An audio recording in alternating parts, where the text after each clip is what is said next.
शुरू होती है रोज नाम की एक लड़की को दिखाते हुए, जिसके चेहरे और शरीर पर चोट के निशान होते हैं और उसे देखकर ऐसा लग रहा था जैसे वो किसी इंसिडेंट से गुजरी है और वो अभी भी सदमे में है। इसके बाद कहानी फ्लैशबैक में चली जाती है, जहां हम रोज की माँ अल्मा को काम से वापस आते हुए देखते हैं। तभी पीछे से रोज आके अपनी माँ को बर्थडे विश करती है, जो कि अगले दिन है।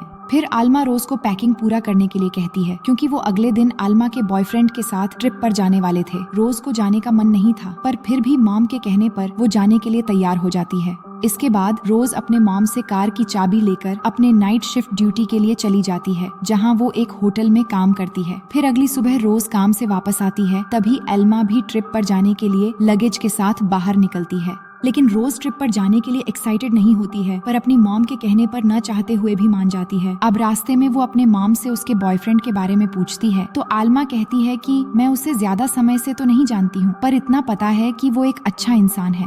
ये सुन के वो हैरान हो जाती है कि कैसे उसकी मॉम एक आदमी पर ट्रस्ट कर सकती है, जिसके बारे में वो ज्यादा नहीं जानती। अब थोड़ी देर में वो अपने डेस्टिनेशन पर पहुंच जाते हैं, जहां आल्मा अपने बॉयफ्रेंड डेरेक से जाकर मिलती है। इसके बाद डेरेक उसे मैप में दिखाता है कि हम यहाँ से जाने वाले हैं और ये रास्ता बर्म्यूडा ट्रायंगल के करीब से गुजरता है। डेरेक कहता है हम मंगलवार तक वहाँ पहुँच जाएंगे और वहाँ बहुत एंजॉय करेंगे। इसके बाद जब आल्मा कार से लगेज निकालने के लिए जाती है, वहीं रोज कार से कुछ दूर एक पेड़ के नीचे स्मोकिंग कर रही थी, तो वो एक आदमी को देखती है जो उसके मॉम के पास जा रहा होता है। बाद में वो मॉम से पूछती है, वो आदमी तुमसे क्या पूछ रहा था? तो मॉम बताती है कि वो आदमी पूछ रहा था कि मैं कहाँ जा रही हूँ। अब यहाँ रोज पहली बार अपनी मॉम की बॉयफ्रेंड डेरेक से मिलती है, जो उन्हें कहता है कि उसने ट्रिप पर जाने के लिए ये सेकंड हैंड बोट खरीदी है, जिसका नाम एनालिसा है। फिर ये तीनों बोट से अपने ट्रिप जर्नी पर निकल पड़ते हैं और कुछ देर के बाद बोट पर वो अल्मा की बर्थडे मनाते हैं और उसे विश करते हैं और इस मोमेंट को तीनों मिलकर एंजॉय करने लगते हैं।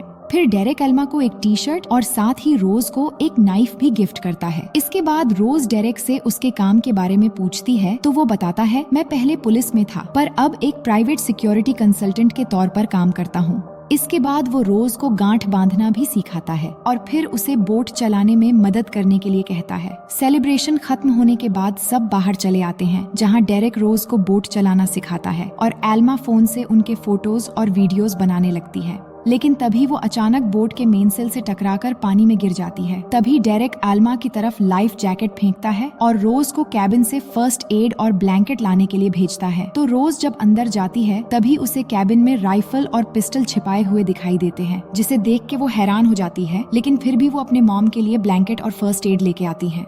वहीं डेरेक आल्मा को बोट पर ले आ चुका था और रोज आकर अपनी मॉम को ब्लैंकेट देती है। आल्मा को कोई चोट नहीं आई थी और फिर वो अपनी बेटी से माफी मांगते हुए कहती है कि उसने उसका फोन पानी में गिरा दिया। उसी समय वो देखते हैं कि मौसम बिगड़ रहा है, तो वो नीचे कैबिन में चले आते हैं। अल्मा यहाँ कहती हैं कि उन्होंने इतनी दूर तक कभी भी ट्रैवल नहीं किया है, इसीलिए वो सुझाव देती हैं कि उन्हें वापस घर चले जाना चाहिए। पर डेरेक कहता है कि डरने की कोई बात नहीं है, मौसम कल तक ठीक हो जाएगा। फिर अगली सुबह रोज जब ऊपर आती है, तो वो देखती हैं कि मौसम साफ हो गया है और वहाँ पर पहले से ही उसकी मॉम बैठकर ड्रिंक कर रही होती है। तो वो अपने मॉम के पास जाकर बैठती हैं और कहती है कि वो यहाँ आके खुश नहीं है और घर वापस जाना चाहती है। जिस पर एल्मा कहती है कि ये जगह कितनी खूबसूरत है, तुम्हें इस मोमेंट को एंजॉय करना चाहिए। फिर थोड़ी देर में डेरेक भी उनके पास आके उन्हें ज्वाइन करता है। तो रोज उससे राइफल के बारे में पूछती है, जिस पर वो कहता है कि उसने वो राइफल सेफ्टी के लिए रखा है और ये उसका शौक भी है। तो रोज कहती है असल में वो राइफल मैं एक बार चलाकर देखना चाहती हूँ। तो डेरेक राइफल को बाहर निकालकर उसे फायर करना सिखाता है। रोज बहुत अच्छे से फायर करती है और ये देखकर डेरेक उसकी बहुत तारीफ करता है।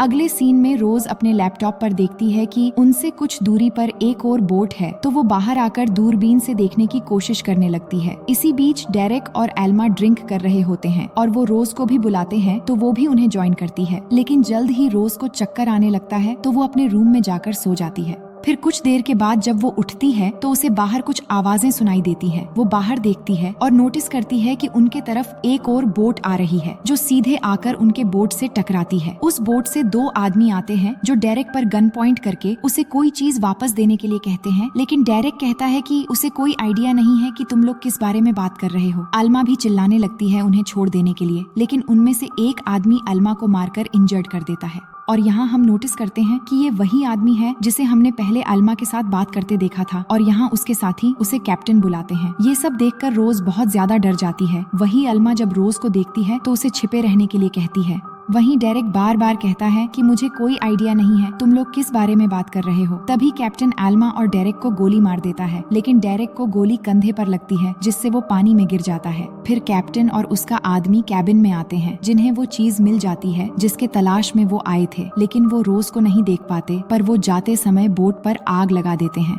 फिर उनके जाने के बाद वो बाहर आकर देखती है कि बोट में आग लग गई है, तो वो फायर एक्सटिंग्विशर से आग बुझाने लगती है और तभी वो अपनी मॉम की लाश देखती है और ये देखकर वो सदमे में चली जाती है। अगली सुबह वो अकेली होती है और उसे समझ नहीं आ रहा था कि वो क्या करे। साथ ही बोट भी जलकर काफी ज्यादा डैमेज हो चुका था और इंजन भी खराब हो गया था, जिसे वो ठीक करने की कोशिश करती है, लेकिन कुछ फायदा नहीं होता। फिर वो अपने मॉम की बॉडी को कपड़े में लपेटती है ताकि घर वापस जाकर वो ठीक से उसे दफना सके और यहाँ अपनी मॉम के लिए बहुत रोती है। इसके बाद वो मदद बुलाने की कोशिश करती है, लेकिन बोट में सब कुछ जल चुका था। तभी उसे कुछ आवाज सुनाई देती है, तो बाहर आके देखती है कि पानी में अभी भी डेरेक है जो रस्सी से बंधा हुआ था और वो अभी भी जिंदा था। इसके बाद वो उसे खींचकर ऊपर लाती है और उसे पानी पिलाकर उसका इलाज करती है। फिर रोज एक डिवाइस उसे दिखाकर पूछती है कि ये क्या है, तो डेरेक उसे झूठ बोलता है कि ये एक एक्स्ट्रा जिब है जो खराब है। असल में इस डिवाइस से सैटेलाइट तक इमरजेंसी सिग्नल भेजा जा सकता था, पर डेरेक कहता है तुम उसे छोड़ो और बोट के ऊपर एक सेल लगाओ जिससे बोट आगे बढ़ेगी। तो रोज एक सेल लेकर ऊपर बांधने की कोशिश करती है और बार बार ट्राई करने के बाद वो कामयाब हो जाती है। फिर अगले दिन का सीन देखते हैं जहाँ डेरेक रोज को बुलाता है, तो वो जाकर उसके जख्म की मरहम पट्टी करती है। तो डेरेक कहता है तुम्हें कुछ भी करके बोट को स्टार्ट करना होगा, ये कहकर वो बेहोश हो जाता है। इसके बाद रोज जाकर बोट को स्टार्ट करने की कोशिश करती है, लेकिन कुछ फायदा नहीं होता, तो वो थक कर बैठ जाती है। इसी दौरान कैबिन पर उसे डेरेक के कुछ फोटोज मिलते हैं, जिसमें डेरेक के साथ वो 2 लोग भी थे जिन्होंने बोट पर हमला किया था। ये देखकर वो समझ जाती है कि डेरेक ने उन्हें अब तक झूठ बोला है। इसके बाद वो बाहर जाकर डेरेक के बेहोशी की हालत में ही उसके हाथ बोट से बांध देती है और फिर उसकी सेफ्टी नाइफ भी ले लेती है। मगर कुछ समय के बाद डेरेक अपनी जगह से गायब था, तो रोज उसे ढूंढने लगती है और कुछ समय ढूंढने के बाद डेरेक उसे नीचे मिलता है। तो रोज हाथ में चाकू लिए डेरेक से पूछती है कि तुम जानते थे कि वो आदमी कौन थे, पर झूठ क्यों बोला। जिस पर वो बस इतना ही कहता है कि वो राक्षस है, तुम उन्हें जितना कम जानो तुम्हारे लिए अच्छा होगा। और उसके एक्सप्रेशन से ऐसा लग रहा था कि वो बिल्कुल भी डरा नहीं है और न ही उसे आल्मा की मौत पर कोई दुख है। और इस तरह वो रोज को अपने बातों में उलझाकर उससे बोट ठीक करवाने में मदद लेता है। अब रोज के पास कोई ऑप्शन भी नहीं था सिवाय उसके बातों को मानने का, तो दोनों मिलकर इंजन को ठीक करने की कोशिश करते हैं, मगर वो बिल्कुल बेकार हो चुका था। अब इनके पास सिर्फ समुद्री हवाओं का ही सहारा था और इसी तरह 2 दिन तक उस छोटे से सेल के सहारे आगे बढ़ने लगते हैं। फिर तीसरे दिन सुबह जब रोज बाहर आती है, तो देखती है कि थोड़ी दूरी पर एक आइलैंड है और डेरेक वहाँ एक कोने में अभी भी सोया हुआ था। तो वो डेरेक से बिना पूछे ही बोट का रुख आइलैंड की तरफ मोड़ देती है, मगर सिर्फ एक सेल के सहारे बोट बिल्कुल किनारे पर नहीं जा सकता था, इसलिए किनारे तक पहुँचने के लिए वो राफ्ट का सहारा लेते हैं। डेरेक भी आइलैंड पर जाने के लिए राजी था, मगर सिर्फ एक हाथ से वो रोविंग नहीं चला सकता था, इसलिए रोज रोविंग चलाती है और दोनों आइलैंड की ओर बढ़ने लगते हैं। लेकिन अचानक रोज के हाथ से रोविंग का एक हिस्सा खुल जाता है और उसे लेने की कोशिश में वो पानी में गिर जाती है और उसे तैरना भी नहीं आता था, इसलिए वो डूबने लगती है। तभी डेरेक खुद पानी में उतरता है और उसे किसी तरह खींचकर किनारे पर ले आता है, मगर उसकी सांसें नहीं चल रही थी, तो CPR देकर डेरेक उसे होश में लाता है। अब होश में आने के बाद रोज डेरेक को ढूंढते हुए पास में ही एक गुफा के अंदर जाती है, जहां डेरेक को पीने का पानी मिल चुका था, तो वो रोज को भी पानी पीने के लिए कहता है। ये आइलैंड वीरान है, इसलिए रोज कहती है कि हमें किसी तरह वापस लौटना होगा, जिस पर डेरेक कहता है कि हाँ, हम जरूर जाएंगे, मगर अब जल्द ही अंधेरा होने वाला है, इसलिए आज रात हमें यहीं पर बिताना होगा। इसके बाद दोनों मिलकर राफ्ट को किनारे पर ले आते हैं और अंधेरा होने के बाद रोज राफ्ट में ही सो जाती है और डेरेक बाहर आग जलाता है, पर रोज को नींद नहीं आती, इसलिए वो डेरेक के साथ बैठ जाती है। फिर दोनों में बातें होने लगती हैं। तो रोज बताती है कि उसके डैड एक सिपाही थे जो ड्यूटी के दौरान इराक में शहीद हो गए। फिर डेरेक अपनी कहानी बताता है और यहाँ उसका असली सच सामने आता है। वो बताता है कि मैं एक अच्छा और ईमानदार पुलिस ऑफिसर था, पर 10 साल ईमानदारी से ड्यूटी करने के बाद भी मुझे कुछ भी हासिल नहीं हुआ, जिससे मेरी वाइफ भी मुझे छोड़कर चली गई, क्योंकि वो मुझे एक हारा हुआ इंसान समझती थी। इसके बाद मैं बेईमानी के रास्ते पर चल पड़ा और बुरे लोगों के साथ मिलकर मैंने बहुत दौलत कमाई, और जिन लोगों के साथ में काम करता था उनमें से कैप्टन भी एक था, और जिन्होंने तुम्हारे मॉम को मारा है उनमें से कोई भी कैप्टन नहीं, बल्कि वो कैप्टन के आदमी थे। असल में कैप्टन बहुत ही खतरनाक और चालाक आदमी है जो तुम जैसे खूबसूरत लड़कियों की स्मगलिंग करता है। मैं गलत रास्ते में उससे भी आगे बढ़ने की कोशिश की और उसका एक कीमती चीज मैंने चुरा के अपने पास रख लिया था जो उस रात को उसके आदमी लेने के लिए आए थे, और इस वजह से तुम्हारी मॉम भी मारी गई। मुझे पता है तुम्हारी मॉम बहुत अच्छी थी, पर मैं उसे कुछ ही महीनों से जानता था, पर सोचा था कि ट्रिप पर अच्छे से समय बिताएंगे। फिर वो कहता है, तुमने मेरे हाथ में जो गांठ बांधी थी उसमें तुमने एक गलती कर दी थी। ये कहकर वो रोज को गांठ बांधना सिखाने के बहाने उसका हाथ बांध देता है, लेकिन रोज अब तक समझ नहीं पा रही थी। तभी वो साइड में रखे बैग में जिब नाम के उस डिवाइस को देखकर पूछती है, इसके बारे में तुमने तो कहा था कि ये खराब है, फिर तुमने ये पास क्यों रखा है? तो वो कहता है कि इस डिवाइस से सैटेलाइट पे SOS सिग्नल भेजकर हमारी लोकेशन का इन्फॉर्मेशन दिया जा सकता है और हम यहाँ से निकल सकते हैं, लेकिन मैंने उसे एक्टिवेट नहीं किया क्योंकि उससे पहले मुझे तुम्हारा काम खत्म करना था। ये कहते ही रोज समझ जाती है और उसे एक मुक्का मारकर तुरंत ही बैग से गन ले लेती है और उसको गन पॉइंट करके उस डिवाइस को एक्टिवेट करने के लिए कहती है। लेकिन जब वो नहीं मानता तो रोज ट्रिगर दबा देती है, पर गोली नहीं चलती क्योंकि गन का मैगजीन डेरेक के पास था, और इस मौके से वो रोज पर टूट पड़ता है और दोनों में लड़ाई शुरू हो जाती है। पर रोज किसी तरह बचकर वहाँ से भागने लगती है और डेरेक भी गन रीलोड करके रोज पर शूट करने लगता है, लेकिन एक भी गोली रोज पर नहीं लगती और वो किसी तरह वहाँ से भागते हुए एक जगह छुपकर अपने हाथ से रस्सी खोल लेती है।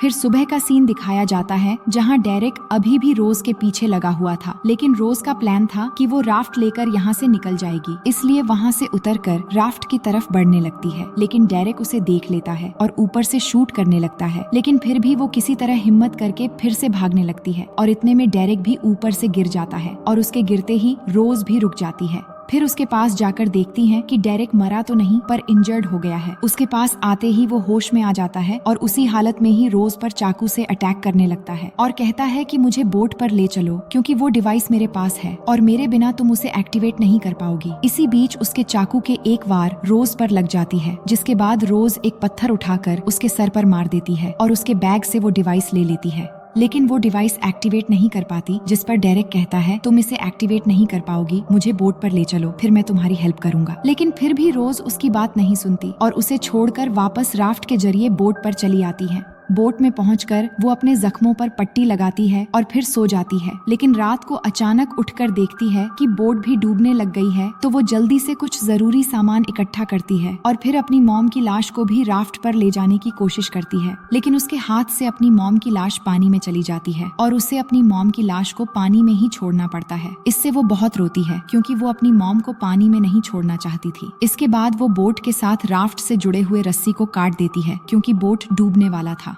फिर आगे हम देखते हैं कि 2 दिनों तक वो ऐसे ही समंदर में तैरती रहती है और उसे कुछ समझ नहीं आ रहा था कि क्या करना चाहिए, लेकिन तीसरे दिन उसे एक बोट दिखाई देती है तो वो जल्दी से फ्लेयर गन चला देती है, मगर उसे लगता है कि सूरज के रोशनी की वजह से शायद वो बोट उसे देख नहीं पाया। पर रात को वही बोट उसे बचाने आ जाती है और उसे वहाँ से रेस्क्यू करके एक बड़े शिप में ले जाया जाता है, लेकिन वो देखती है कि सबके पास हथियार है और इसी दौरान वो सुनती है कि वो लोग कैप्टन नाम लेकर बातें कर रहे हैं, जिससे वो समझ जाती है कि ये सारे लोग कैप्टन के हैं और ये शिप भी उसी का है। लेकिन वो कुछ हरकत नहीं करती और चुपचाप उनके साथ जाती है। फिर वो उसे ले जाकर खाना देते हैं और इसी दौरान नशे की हालत में एक लड़की वहाँ आती है जिसका नाम टबिथा होता है, पर उसको एक आदमी वहाँ से लेकर चला जाता है। रोज समझ जाती है कि वो लड़की मजबूर है और इस शिप में इसकी तरह और लड़कियां भी हो सकती हैं, क्योंकि डेरेक ने कहा था कि कैप्टन लड़कियों की स्मगलिंग करता है। फिर रोज उनसे कहती है, क्या मैं नहा सकती हूँ? तो वो लोग उसे एक कमरा देते हैं और अब वो पूरी तरह समझ चुकी थी उसे अब क्या करना है, और अगर इस शिप के जरिए ये लोग लड़कियों की स्मगलिंग करते हैं तो जरूर कैप्टन भी इसी शिप पर होगा। इसके बाद वो अच्छे से नहाकर तैयार होती है और वहाँ से निकलकर एक और कमरे की तरफ जाती है और उस कमरे में जाते ही उसे एक आदमी दिखाई देता है जिसके आसपास और भी लोग थे। तो वो पूछती है, क्या आप कैप्टन हो? तो वो कहता है कि हाँ मैं हूँ। इसके बाद वो उसके पास जाती है और उसे बातों बातों में अट्रैक्ट करने की कोशिश करने लगती है और कुछ देर बाद मौका पाते ही कैप्टन के सर पे मार मार के उसका जान ले लेती है। इसके बाद उस कमरे से निकलकर वो एक दूसरे कमरे में चली जाती है जहां उसे टबिथा मिलती है, तो वो उससे मदद मांगती है। वहीं कैप्टन को मरा हुआ देखकर उसके आदमी अलर्ट हो जाते हैं और रोज को शिप के चारों तरफ ढूंढने लगते हैं। वहीं टबिथा से रोज पूछती है कि इस शिप में कहां पर गन्स रखे हुए हैं, तो वो बताती है कि इंजन रूम में बहुत सारे गन्स रखे हुए हैं और यहाँ मेरी तरह बहुत सारी लड़कियों को भी बंदी बनाकर कहीं ले जा रहे हैं, लेकिन इस समय उनमें से कोई भी तुम्हारी मदद नहीं कर सकती क्योंकि उन लोगों ने सभी लड़कियों को नशे में रखा है। इसके बाद वहाँ से निकलकर रोज उस कमरे में पहुँच जाती है और एक गन ले लेती है। तभी एक आदमी वहां आकर उसे देख लेता है, पर रोज उसे शूट करके मार देती है। फिर उन लड़कियों तक पहुंचने के लिए वहां से आगे बढ़ने लगती है और रास्ते में आए कैप्टन के जितने भी आदमी होते हैं एक एक करके सबको मारने लगती है। वहां एक लड़की के साथ भी उसका सामना होता है जो कैप्टन के लिए काम करती थी, लेकिन रोज उसके साथ फाइट करके उसे भी मार देती है। फिर उसका सामना कैप्टन के एक हट्टे कट्टे आदमी से होता है जो रोज को गले से पकड़कर मारने लगता है, लेकिन वो किसी तरह उससे बचकर आखिरकार उसे भी शूट करके मार देती है।